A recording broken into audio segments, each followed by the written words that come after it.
আসসালামু আলাইকুম রাহমাতুল্লাহ। সূরা ইয়াসিনের যে কি পাওয়ার, কি ফজিলত এটা কিন্তু অনেকেই আমরা জানি না। এটার যে বহু খাসিয়ত রয়েছে, বহু উপকার রয়েছে। সুবহানাল্লাহ, সুবহানাল্লাহ। এটার বিষয়ে আমরা দেখুন আল্লাহর ওলিগণ কি বলেছেন এবং হাদিস শরীফে কোন বিষয়গুলো রয়েছে।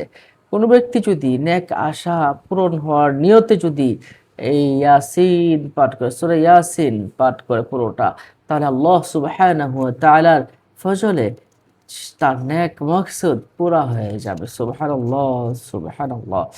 যাদের ছেলে মেয়ে হয় না, যাদের বন্ধা, যাদের ছেলে মেয়ে হয় না, হ্যাঁ, এমন মেয়ে লোক যদি জাফরান এবং গোলাপ পানি দ্বারা একটা চীনা বর্তন বা চীনা প্লেটে যদি লিখে সূরা ইয়াসিনটা লিখে ধৌত করে জাফরান এবং গোলাপ পানি দ্বারা চীনা বর্তনে লিখবে সূরা ইয়াসিনটা লিখে পান করা, তবে তার সন্তান হবে ইনশাআল্লাহ।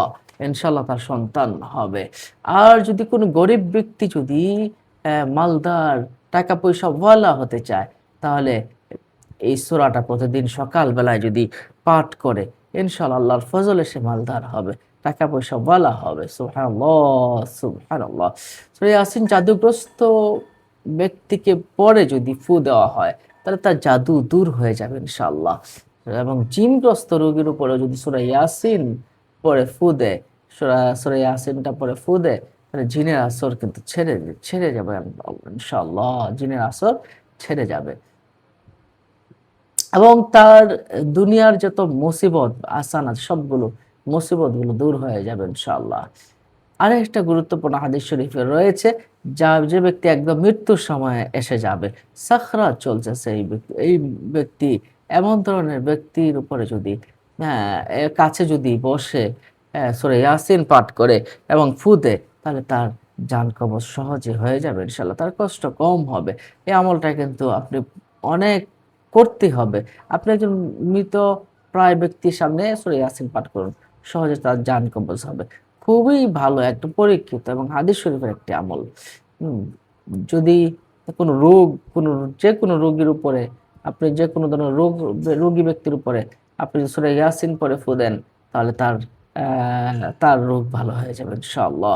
সম্মানিত দর্শক ও শ্রোতা, তাহলে ইয়াসিন আসুন আমরা প্রতিদিন পড়ার চেষ্টা করি। ইয়াসিন পড়ার আগে আপনি আউযুবিল্লাহ বিসমিল্লাহ পড়ে নিবেন। দুরূদ শরীফও পড়ে নিবেন। তারপর পড়বেন ইয়াসিনুল কুরআনিল হাকীম, ইন্নাকা লামিনাল মুরসালিন আলা সিরাতিম মুস্তাকিম। এভাবে শেষ পর্যন্ত আপনি পড়ে নিবেন। ইনশাআল্লাহ আল্লাহ পাক রব্বুল আলামিন এই উপকারগুলো আপনাকে দান করবেন।